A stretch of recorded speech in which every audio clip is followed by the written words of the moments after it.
Saving money during inflation requires strategic adjustments to your financial habits. Here are effective ways to navigate rising prices.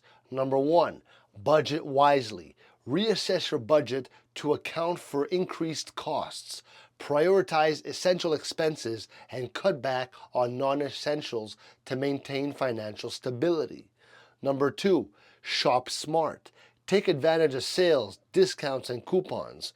Consider buying in bulk for non-perishable items to save money in the long run.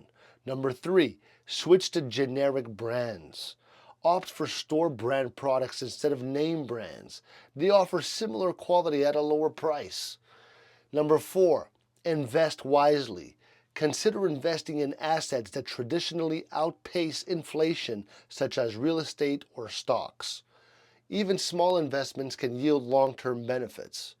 Number five, increase your income. Explore side gigs or freelance work to supplement your income.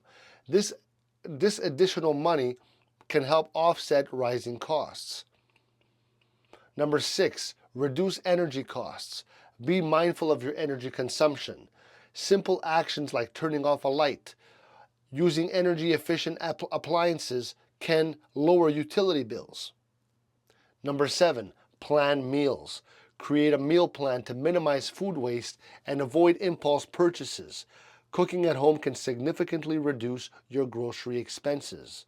By implementing these strategies, you can protect your finances and save money even in challenging economic times.